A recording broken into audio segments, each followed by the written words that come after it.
Are you an overwhelmed SaaS founder ready to make the leap from leading a team to leading an organization? Join us each week as we refill your think tank with actionable tips and strategies from great business minds you know and those you don't know yet. This is SaaS Fuel with your host, 5-time entrepreneur, SaaS founder, and globetrotting adventurer, Jeff Maines. Welcome back to the SaaS Fuel podcast, where we usually follow doctor's orders, especially when it comes from the world-renowned Dr. Seuss, who told us, why fit in when you were born to stand out? I'm your host, Jeff Maines. I help B2B SaaS founders like you scale up and exit, creating premium valuation impact and the freedom of running your business instead of your business running you. It's really easy to follow the crowd and blend in. Super easy in business. I mean, just look at competitors, and it happens all the time. They just pretty much do what everybody else does. Offer the same thing, maybe for a little less, and hope that's enough to win some business. The marketplace is crowded. Attention spans are really short. This became all too real when I was looking at my calendar recently. It was a Monday, and there was an appointment on a Tuesday that I didn't recognize. I asked my assistant, and she didn't know and didn't book it for me. Occasionally, a salesperson will find my calendar link and book themselves in to pitch something or other. So I was about to cancel it. But one last check, I pulled up the website from the person's email who sent me the meeting invitation. And, oh yeah, I booked it. It was a demo for a solution that we were evaluating. But I completely forgot about it. The company, the solution, everything. And it made me realize two things. One is that we don't do enough to stand out, even when we think that we do. And two, prospects have the memory of a goldfish. And I don't mean that in an insulting way. I was the prospect. But I don't think that I'm really any different than you or your prospects. You know, this was something we were actively looking for, and I completely forgot about it in a couple of days. Every exec out there has a lot going on. I mean, every day, dozens or hundreds of things compete for our attention. And those brain cycles are very limited. And for some of us, maybe more limited than others. As SaaS companies, we have to earn the right to some of those brain cycles. And when we get it, we need to make enough of an impression to be memorable. You know I did the demo on that Tuesday, and whatever it was, we didn't buy it. I don't remember why. And as I was writing the show opener today, I tried to look them up, but I can't even remember the company name or the keywords to find them or find that appointment. I hope it wasn't your SaaS, but the reality is I know that it's been mine. So don't let it be yours. Be unforgettable. Embrace your uniqueness. If everyone in your industry does it one way, do it another. If every demo is the same old boring feature fest, grab a tool like our dynamic demo flow and add some surprise and delight, but absolutely stand out. Be memorable. If you follow the crowd, you'll just get lost in it. Let's not do that. Let's blaze a trail, create a memorable experience for your prospects, and make them remember you even when they don't buy. The best part is that you don't have to walk alone. Do it with fellow SaaS founders who are committed to standing out in their markets and blazing the trail. We're together, not the same. Our guest today has elevated standing out to an art form. Today's episode is sponsored by the book Small Fish, Big Pond, Building a World-Class Business That Swims Circles Around Competitors. Why do some companies achieve explosive growth while others sink into the depths? Why do some companies stand out and inspire fierce brand loyalty while others are meh? What can SaaS leaders learn from fish? Small Fish, Big Pond delivers powerful marketing and leadership lessons guaranteed to change the way clients relate to and interact with your company. It includes step-by-step frameworks and growth tools to get lightning-fast results. Get your copy today at smallfishbigpond.com. Use the code SaaSFuel to unlock some special bonus content. On Tuesday this week, we talked with Marcin Chacon, co-founder and CEO of PriceFX, an international next-generation pricing solution with more than $100 million raised and clients in 40 countries. PriceFX stands out by bringing pricing to the people, and people are at the center of the PriceFX culture. It's a great episode, including how Marcin stays connected with every office on the Red Shoes Around the World tour. On our SaaS Fuel Expert Series last week, our guest was Jeremy Miner, founder of Seventh Level, the fastest growing sales training company in the US and the creator of the NEPQ sales methodology. Jeremy laid out specific ways to increase win rates, even if you don't think sales is your thing. So if you miss either one of those episodes, queue them up and give them a listen. My guest this week is Becca Kay, co-founder and COO of Dingus and Zazzy. You heard that name right? Dingus and Zazzy. More about that later. Dingus and Zazzy is an unlimited marketing subscription that companies can hire for less than the cost of a full-time employee. Their team will take care of things, so you don't have to. They know how to stand out in any crowd. In fact, sometimes they are the ones who attract the crowd. Welcome the woman making all of that happen, Becca Kay. Well, hey, Becca, welcome to SaaS Fuel. Hey, thank you so much for having me. Well, tell me a little bit about Dingus and Zazzy. I mean, that is one of the craziest company names. And I think maybe even a crazy premise in building the company where it's unlimited. Tell me about how you came up with that. Absolutely. So we're an unlimited flat rate marketing subscription that companies can hire month to month, contract free, be less than the cost of a full-time employee. But we were actually born of a previous couple of companies. My co-founder, John, specifically, he was running a very different business where he needed marketing. Every company does. So, he had a freelance copywriter, a freelance web designer, a freelance graphic designer, all these wonderful, amazing people, but they don't actually communicate with one another. So you're essentially project managing all of these external vendors. And also it's very hard to have that continuity amongst your branding when your web guy and your graphic person don't communicate with one another. He wanted to be able to go to one human being and be like, hey, this is all my marketing things that I need. Please make it happen. However, it was not a company that was big enough where he could afford to hire in-house all of these amazing, fabulous skill sets. And if there's a person out there listening who you are an A+ graphic designer, web designer, copywriter, video editor, animator, illustrator, etc., you are a unicorn and you should be super duper proud of your crazy skill set. But I know personally, I can't excel in every single one of those fields because it's just not in my skill set. So we built Dingus and Zazzy so that people could have a dedicated project manager and access to over 100 internal creative people who work full-time, 9 to 5. And your dedicated project manager is your go-to person who gets all your marketing done for you on a completely unlimited subscription basis. And I think that is an absolutely brilliant concept. As a business owner, that would scare me to death to put that out there. How did you come up with the idea of doing it, completely, like you said, contract free, it's unlimited, and all the different services? If I'm being honest, when it comes to the contract free and unlimited, we just don't like contracts as individual people. John and I don't know about you, but if somebody's like, you have to sign up for a minimum of 12 months, I'm like, whoa. Can we maybe go on a couple dates before? We don't even know each other yet. Right? I don't want to just marry you. I want to at least make sure you're not crazy first. Contracts and stuff like that, they aren't our thing. We actually avoid signing up for SaaS products that we're going to be locked into long term because what if it's not the right fit for us or our business needs change? So if that's the feelings we have about a subscription, we think that matters to our clients and our prospective clients as well. So we very much took that into consideration. And then when it comes down to our listings, when we first started out, we were actually exclusively a media buying company. However, I can confirm that media buying budget does dry up pretty hardcore when a global pandemic hits. So we decided to just start adding in just whatever the customers asked for. So first it was primarily websites and social media.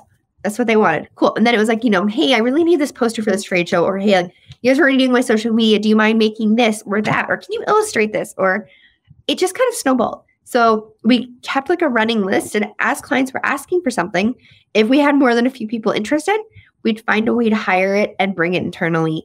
It just kind of snowballed. We started out with those initial, graphic design, copywriting, and web, but then we had to add in video editing because video editing is the crux of social media these days, and it is everything on TikTok, Instagram, Facebook, what have you. So there was a need, we filled it. And then from there, somebody was like, well, I don't have actors. I don't really want stock footage. Can you draw me something? And we're like, all right, let's add in some illustrators and some animators. Why not? And we're really lucky to have such a cool staff that I can just throw a message in the company chat now and be like, hey guys, I really want to add in animation. Who has some cool animation friends? And I get 12 applicants in about 10 seconds. That's really cool. Yeah, it's fun. Dingus and Zazzy, very unconventional. I think you're an unconventional person. How has that served you as a brand and in the marketplace? I love that question. I I'd say we stick out like a sore thumb and we love it. Like we go to SaaS conferences and we describe what we do and they're like, you're not SaaS. I'm like, yeah, but we operate just like a SaaS. So like, just let us exist here. We're fine. Right. We're just gonna hide in the background. But it works because we're those weirdos that will remember as a result, you know? I get up on the main stage at a conference and I'm making Lego movie jokes and I'm giving away like weird things and making like, I basically wrote a stand-up comedy routine last time I got on stage, if I'm being honest. And then people come find you afterwards and they're like, you're that weirdo with the purple hair who just wouldn't stop talking about Legos. And I'm like, yeah, that's me, but you remember it. And I think at the end of the day, there's a lot of really cool companies out there, but if you don't find your ways to be obnoxiously unique, you blend into the background. And I don't think we blend in any way, shape, or form. And I'm not just saying that because my hair is the color of a highlighter. I love that. And standing out is really important, especially in a crowded marketplace. How can SaaS founders do more to stand out? What things should they be thinking about in really breaking through the noise and becoming known in their world, their marketplace? Great question. I think honestly, step one is your first contact that you're going to have with a prospect is your sales team. Are you doing the traditional thing? Cool. Is it working for you? Because I can tell you we are the furthest thing from a traditional sales team, but it works for us. If there's listeners out here, you might have seen some of us pitch you at one point or another. Our sales team have puppets. They've literally done puppet show pitches before. We've sang sea shanties. Like we've recorded sea shanties and emailed them to somebody we really wanted to sign up. And it works. I mean, if you got a custom sea shanty written for you or a puppet show where Kermit the Frog's talking to you about marketing, you're going to remember it. And even if you don't sign up, you might tell a friend. So like knowing what impact your sales team is making matters. Like one of our sales guys, not gonna lie, wears a unicorn onesie multiple days a week. And he is like this giant 6'3" lumberjack and got this big old beard and a unicorn suit. And you're going to remember if you get pitched by that unicorn. And it works for our Absolutely. brand. We're the kooky, weird kids who just wear unicorn suits. We don't care. It's on brand for us. But I listen to any single pitch that anybody wants to throw my way. Putting this out there, this podcast too. If you have a product, a service, etc., that you think we need, find me on LinkedIn, email me, pitch me. I want to hear it because you never know what I might learn. It's helpful. But if I get pitched by 6 different people as a result of this podcast, I'm going to remember you if you make a point of trying to stand out. If you are yet another person in a plain background talking in monotone, you're not going to stand out. Your product might be fabulous, but you need to put some love into your pitch too. That's really, really good advice. If a brand, maybe unicorns is not their thing, what is it that they can do that would be on brand for them that can stand out? Is that something they just need to understand for themselves or decide what their brand identity is going to be? I think. Or how does that play into it? But trial and error also is okay. Like we've done some other weird stuff that didn't make us any sales, but we thought it was funny as hell. We sent out 46,000 cold faxes in September just to see what would happen. We got some response. We didn't make any sales off of it, but you know what? We laughed our butts off and we're like, nobody's cold faxing. Let's try it. Why the hell not? It didn't work for our company. Sure. Our target demo is not using fax machines. That's not surprising. But there's only one way to know, and that's to try. I'm a big believer in there's no such thing as a bad idea if you haven't actually tried the idea out yet. So, send faxes. We're on a wait list right now because they're about to launch a courier pigeon service in the United States. I'm going to send some courier pigeons to some prospects. Will we make any money off it? No freaking clue. But let's find out. And you don't have to be as quirky and weird as us. I signed up for a different SaaS product to help me manage our international people and give them healthcare benefits. But the reason I chose the company I went with was not because the pitch was, they weren't wearing astronaut suits. They weren't playing a ukulele for me. But one, they customized their pitch to me. When their deck opened up on my screen, they had my logo, they had my name, they tried. And they knew who they were talking to. They came in so prepared and they were just genuinely nice human beings who had thoughtful questions and were engaging. And if your brand is, we really care about people and we really get to know you and we're going to ask thoughtful questions, that's a really cool way to go about it too. And they knock it out of the park with their approach. I know every time I email this company, I'm going to get like, how are you? How are you doing? Like they ask questions about my personal life. The other day I got an email out of the blue from our rep being like, hey, I hope you had a fantastic wedding. I know you'd mentioned it a few weeks ago that you were getting married. I hope you had a blast. Make sure you send photos. Like the small human touches are what their brand is. And to me, that was super impactful and a big reason why I signed up with them. So it doesn't have to be elaborate costumes or song and dance. It just has to be impactful and intentional. I like that. Impactful, intentional, and authentic. I think that's what that company is. They're not unicorn suits and astronauts, but that is who they are as a company. And that's something that really fits. And I recommend them all over the place now because I'm like, hey guys, I deal with Safety Wing. They're really great to me and they're awesome to my staff and I love them. So like it stands out in its own way and it works. That's fantastic. So what is one of the strangest marketing ideas that you've tried that has actually worked well? Oh my gosh. One was a fun one. Younger people might not get this reference, but if you remember the old Viewmasters where you could click through and see images, we actually bought a bunch of those and retrofitted our pitch deck to fit Viewmasters. And we mailed them to some prospects. And somebody actually signed up as a result. And like, are they quirky and expensive? Yeah, but we're going to use them at trade shows and they're going to stand out again. So that's cool. We also, at a cannabis convention a couple of years ago, we went out and bought a karaoke machine and a TV and literally we were the karaoke booth. We weren't really pitching. We were just singing karaoke. And gosh, we made so many sales off of it because we were the loudest ones on the floor. And it was a thrift shop karaoke machine. We spent like $60 on it. And our sales guys had an absolute riot just singing and dancing and somehow making sales as a result. Oh gosh, honestly, the weird ideas are kind of endless. We once did 12 days of Dingus Miss where we sent out 12 cold emails of increasing absurdity, if I'm being honest. In the one episode, they were literally throwing spaghetti at each other. That's about it. Mostly like no pitching, nothing, just like a spaghetti fight in the office that I made them clean up afterwards because that's how you get ants for Archer fans out there. But it worked. And sometimes I would lose the bet on like whether or not something would work. And that's good because I'd rather be wrong every day of the week and make sales out of it. Absolutely.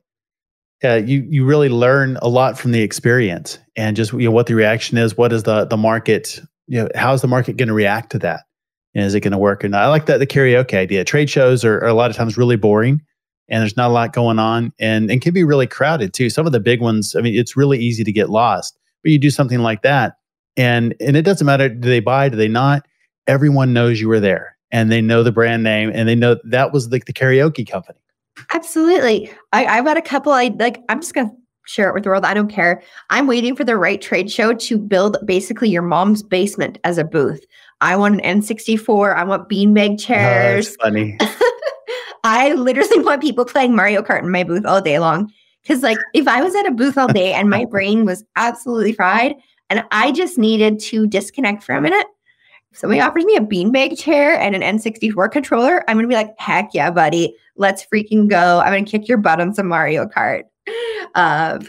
It's going to stand out. And also, you're sitting in a beanbag chair next to me while we're playing Mario Kart. I'm going to ask you, hey, what's your name? Where are you from? What do you do?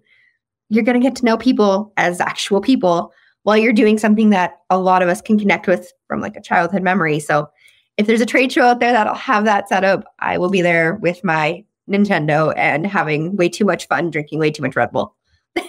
That's great. Where do you come up with all the ideas? Honestly, it's a team effort. We're over 130 people right now. And I initiated this almost a year ago. I pay a ransom on good ideas. If any team member from any sector of the company, I don't care if it's your first day. I don't care if you're our most senior person. If you come to me and you pitch me a killer idea that implements change in our business and we actually use the idea and we're like, freak yeah, let's go. I'll pay you $200 every time. I have staff members who've made like I'm not gonna lie, a couple grand off of me this year because they keep coming to me being like, hey, the way we're doing things could be more efficient if we completely change it to this way instead. And I'm like, yeah, that's brilliant. Thank you for telling me. Here's money. I appreciate it. But I always want my staff to feel like they are super heard and super incentivized, because we all are really good at living in our own little bubbles and forgetting, like, what was it like when I used to work in that role? Or maybe I've never worked in that department before. I'm the COO and I don't know everything. I couldn't tell you how to, I don't know, HTML code something for like our devs do. Not a clue. I don't speak that language. But if they come to me and they're like, hey, doing this process in this other way is way more effective and efficient. Here's the reason behind it. And every other person in the department's like, yes, their idea is better. Let's do that. And I'm like, amazing. I want everybody's ideas because I hire smart, crazy, weird, awesome humans and I need their brains. So I think it's important to make sure that even the newest person on the team knows that, like, we want them to pitch us and they're heard, and it matters, because not all companies are that open. And I never want that part of our culture to go away. That's really important. And you're right. A lot of companies don't, or they don't reward those ideas. And what happens is, somebody may come up with an idea. Maybe it's a good one, maybe it isn't.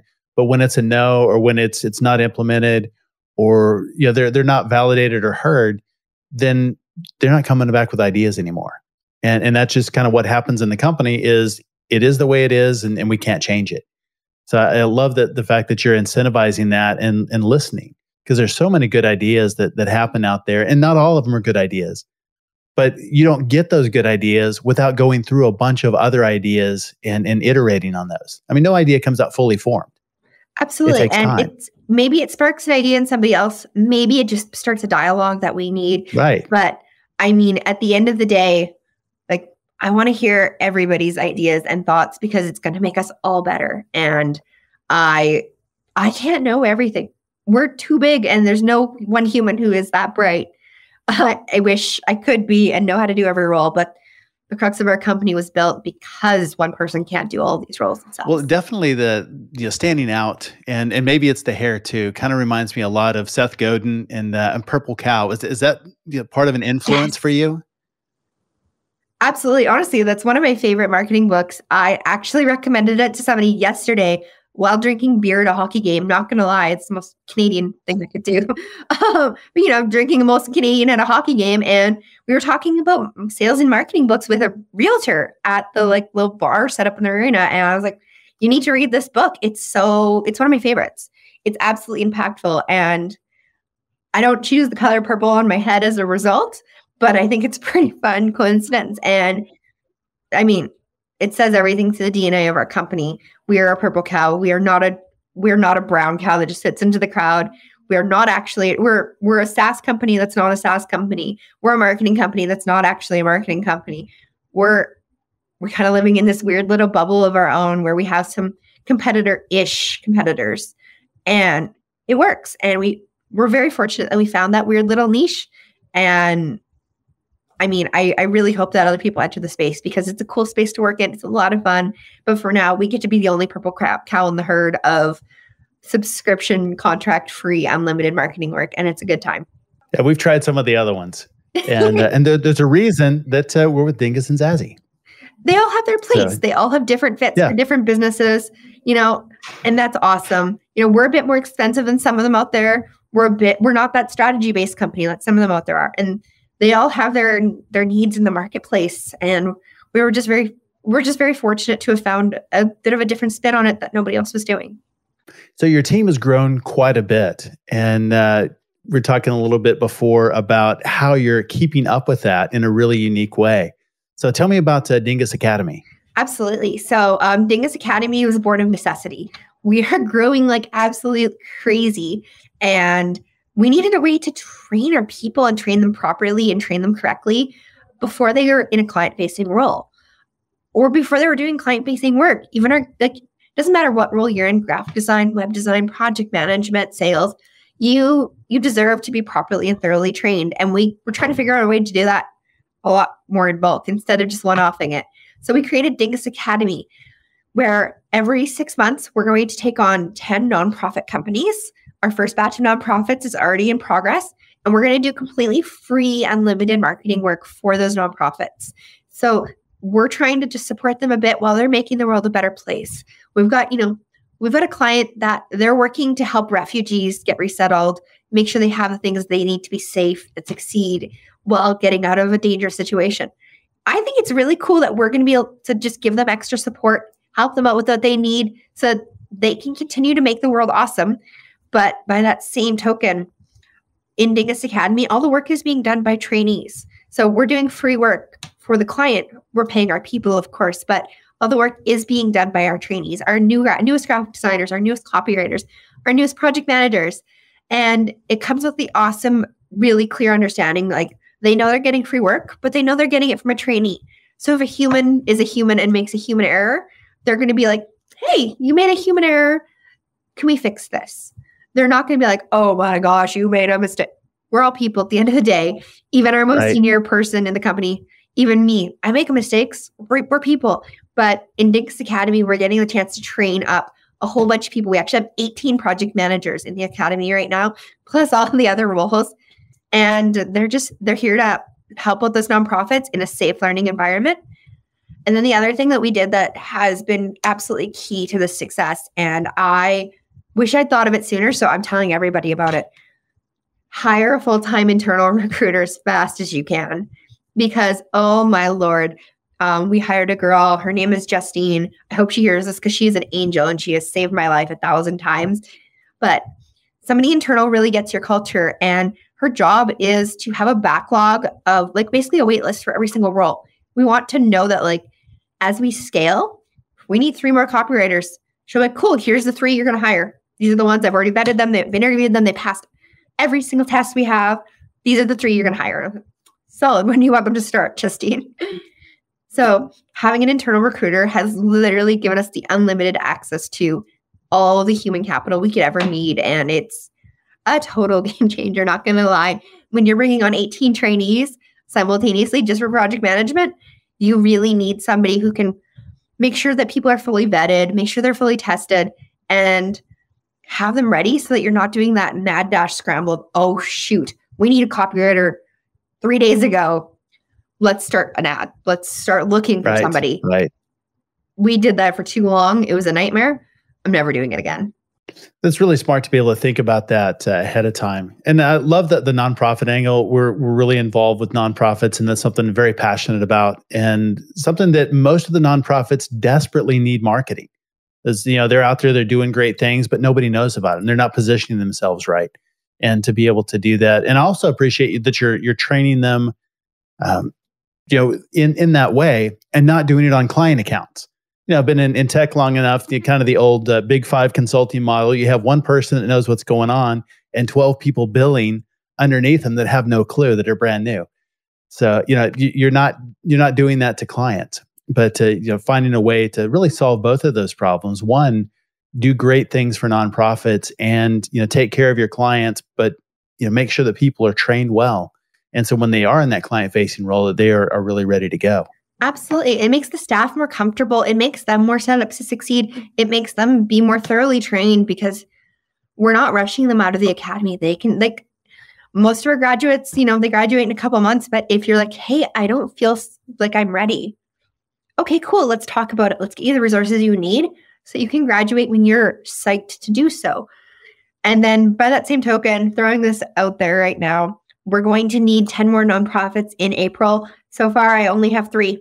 So if you know a nonprofit that are kind, wonderful people making the world a better place, please send them my email address, connect them with me, because I would happily start a dialogue with more nonprofits and find some more people to help out when the next wave of the academy goes through in the spring.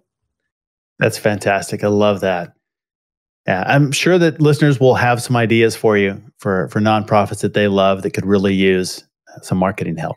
Absolutely. There's so many wonderful, amazing causes out there that sometimes you just need a little bit of help, and we're here to do it because, you're making the world a better place. The least we can do is offer you help again. And so if we have purple cows, of course, the big purple elephant in the room would have to be, where does the name Dingus and Zazzy come from? If I'm being honest, they are actually my partner's cats. He chose the name Dingus from an old SNL sketch, to be very honest. And then his wife chose the other one, being okay, we need to have the other one toned down just a little bit. Zazzy is toned down. Right? Zazzy is toned down to Dingus, I'd say. Like, I love it. I guess his child's going to go to kindergarten saying Dingus and hopefully he doesn't get in trouble for it because it's actually where his dad works. But yeah, Dingus and Zazzy, it's the weirdest name we could possibly come up with, I'm sure. But I guess that's not true because now we're working on a secondary company that I can't publicly announce yet, but it's got a cringier, more childlike name. If you're into bathroom humor at all, when you hear the announcement of this side company that we're working on, we hit 5-year-old humor pretty hard with it. That's pretty good. I think that is really on brand. I mean, Dingus and Zazzy, that just fits the company. Again, it's a way to stand out. If you Google that, we probably don't even have to put a link in the show notes. Of course we will, but you could Google that and there's not going to be, 10 hits that come up. Right. There's one. Yeah. You're just going to see us. You're probably going to see our website. If you can find the secret way to do so, please blow up my website and let me know your high score. There's a self-destruct button in there and it's a lot of fun. But no, absolutely. It stands out. It's weird. And one of the corny jokes we say all the time is like, I hope one day some super serious old school lawyer in a suit has to say our name with a straight face in court because we just think that'd be funny. We're not asking to be sued. We just think it'd be a little funny if somebody has to be like Dingus and Zazzy out of a judge's mouth. That's hilarious. Yes, that is. And the naming conventions get dumber and dumber as we go, and that's okay because, well, people remember us. Our team leads in our project management division, they're called pod daddies because they oversee their pod of people, but we call them daddies because, well, if I'm being honest, we were all really into Call Her Daddy at the time. So the name stuck and the flag is on the wall, Call Her Daddy. Everything we do is pretty freaking juvenile, but it's that purple cow, and that's what matters. And you've definitely created a culture. How important do you think that is in building a business, building a brand internally with your people, of creating a culture that people want to be a part of? It's everything. It is genuinely everything. And honestly, we're currently looking to bring on some kind of an HR angel human to help us really just maintain that culture as we grow. Anybody's out there looking, call me. But because we're scaling so rapidly, it's not easy to maintain. And that's why we need help. We're ready to bring on an HR person because, we can only do so much as individuals, but I truly believe it's everything.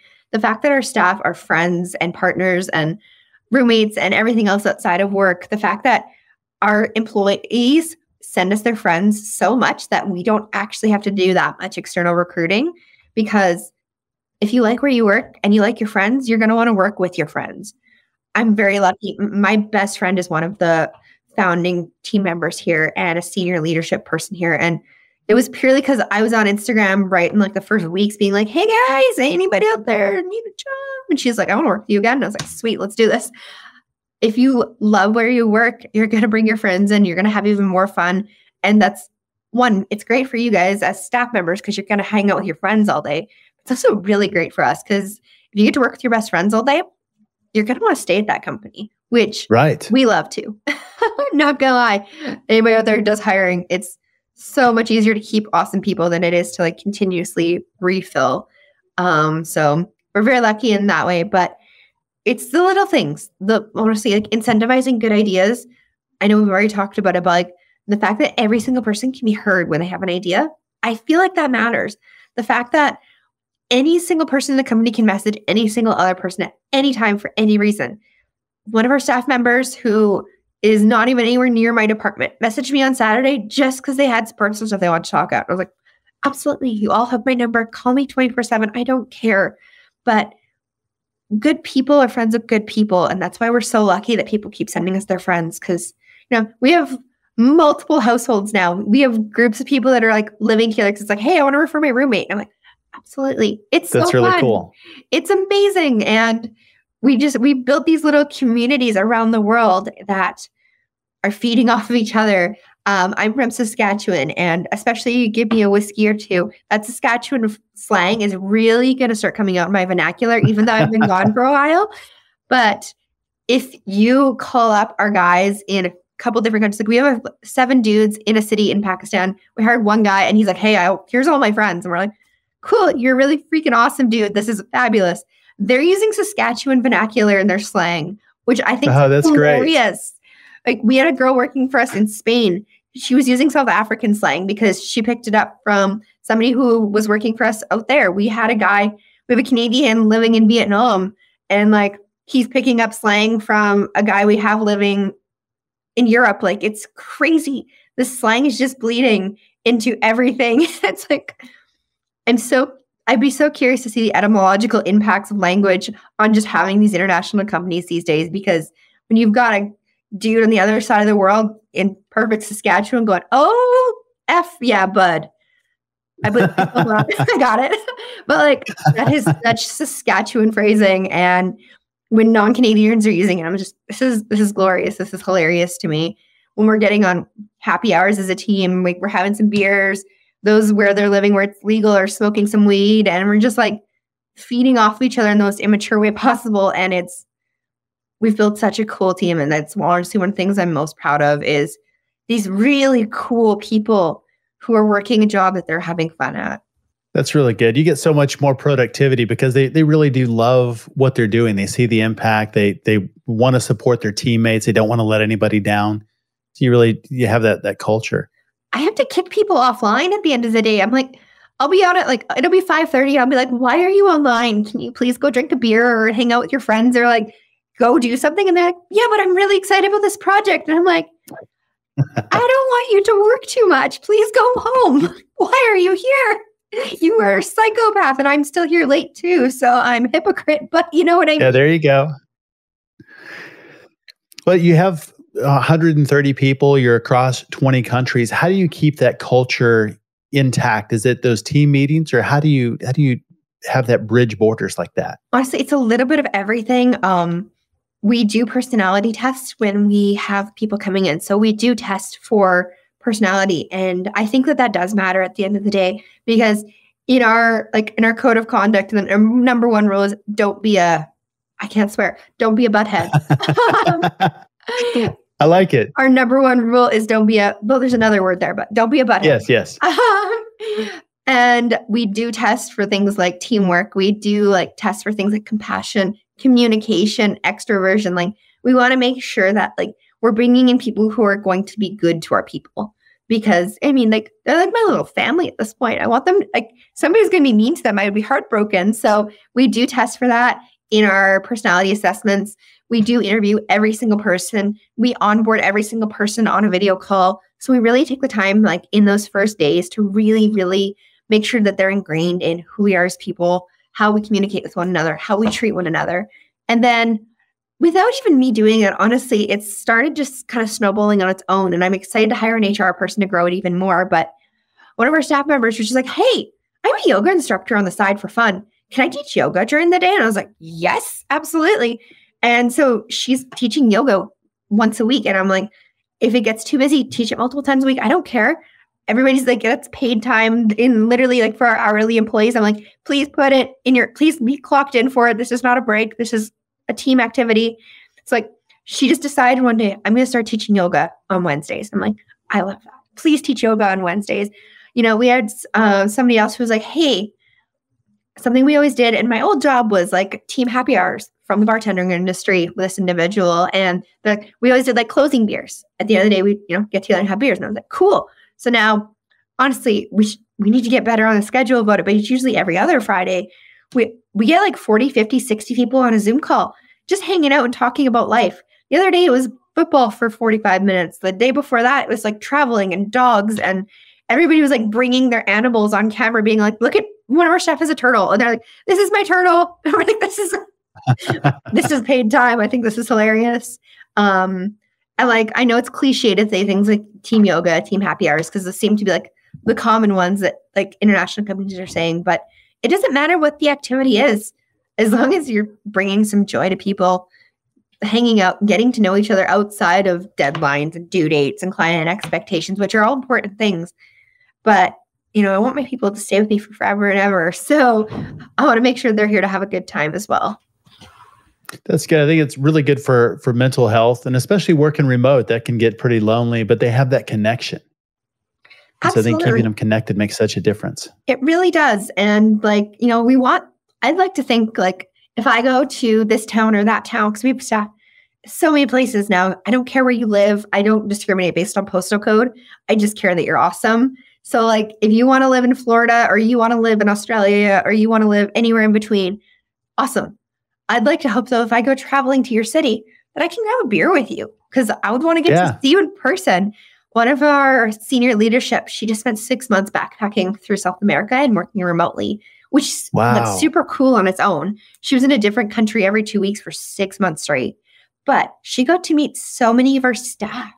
And part of me's like, I'm psyched for her, but I'm also jealous because she's like sending me Snapchats and she's like, hey, I'm drinking beers with like Diego, or hey, I'm going to go see this person, or, I met this person in real life. Seb is really cool in real life, or, I'm so excited that those things are happening for our team because they're traveling and seeing each other without without us setting it up. They're just becoming friends in real life. And I mean, I think I need to pack a backpack and go do the same thing because it sounds pretty fun. It does. It does. What has been the biggest lesson that you've learned in building the Dingus and Zazzy this far? Oh, that's a loaded question because I know I said earlier there's no such thing as a bad idea until you try it, but good Lord, have we made some screw ups? Because we try anything and everything. And I think honestly, just being willing to try anything is the biggest lesson we learned because we are way more open-minded now than we were 2 years ago. If you sat us down 2 years ago, we would have been like, yeah, we're scaling exclusively in Edmonton, Alberta. We're going to build the whole team in person. It's going to be awesome. We're going to build this really cool, vibrant environment. For those of you who are less familiar with Canadian geography, there's not enough people here. There is less than 1 million people for miles and miles and miles and miles. Trying to build a company as fast as we're building it and continuing to scale it, you run out of people because of that million, the amount that are, actually want to work for a weird ass marketing company, the people who don't already have jobs, like the pool is pretty shallow when you're in a place with less people. So we learned really, really quickly to throw out our entire vision of what our team was going to look like because we physically aren't in a big enough center to make it work. If you're in Montreal, Toronto, New York City, cool. You got access to way more humans, but our initial goals of like a giant in-person Edmonton army, the vision died real quick, not going to lie. And that's okay because I'd rather be wrong every day of the week and be creating more jobs than think I'm right all the time and not be as successful. That makes a lot of sense. And I love that. You use a phrase a lot, you can't steer a parked car. And so you've got that car in motion. And even though you're making some mistakes along the way, you're moving, you're finding out what works and what doesn't work. And you're willing to drop those expectations and be open-minded to, maybe this is going to go a different way. Maybe there is a better way. And it just, even with the employee ideas, always being open to maybe there is a better way. And it may come from, somebody inside the company, may come from outside, but you're open to those different ideas. Absolutely. Life's too short. I'm only one person. Heck, we had a client pitch us a service offering idea like 4 or 5 days ago. Or are you working on an action plan to implement it? Because we're like, okay, that's really freaking smart. Client's bringing us the idea. And it was something that we said we would never do. We're doing it. And we're going to be adding on a service offering here in the new year because clients are demanding it. We're going to figure out a way to make it work. Why the heck not? That's great. That's great. What role have mentors played in your success? Oh my gosh, everything. I'm very, very lucky to have some really cool people that I call every day. I call nonstop and it works. One that has been just absolutely ginormous to myself and my CEO is we have a mentor named Dan who we genuinely call every single day. Not kidding. But he's been there, done that. He built a company. He actually got to sell it. He's experienced several different industries, including marketing. And just like, even if it's just, I'm having a day, this is frustrating me, but I know Dan's going to get it. I'm going to call him like, hey, I need to brain dump for 5 minutes. Which is amazing because just to have that resource, he's literally in our Basecamp system. We can just message him at any time. Be like, hey man, what do I do in this situation? Or like, how would you approach that? Or when would you do this? It's amazing because we're not an old company. So we have amazing humans out there we can turn to. Another couple that like, I'm just so lucky to have my dad and my father-in-law, both entrepreneurs, both built cool businesses. My father-in-law's coming to visit me on Thursday, and I have like a list of questions. We're going to be cracking open a bottle of bourbon and talking business way too late into the evening because I'm basically going to take it like a business therapy session and be like, all right, Jim, this is what we're talking about tonight. Let's go. That's really, really smart, being able to leverage those that have the experience and have gone before and can provide that wisdom and guidance. Absolutely. And like, I find it crazy because I'm just, some punk kid from the prairies, but like now I have people calling me for advice building their businesses because they're stuck on something that I faced. And it's like, but you want my advice? I mean, gladly, I'll give it to anybody. Absolutely. Please book my calendar. I'm happy to chat at any time, but it is baffling to think that we're only 2 years into this craziness and we're as big as we are. And people are coming to us being like, hey, so like, how do we do this? Or how did you do this? Or can you help me solve this problem? Like, me? Okay, cool.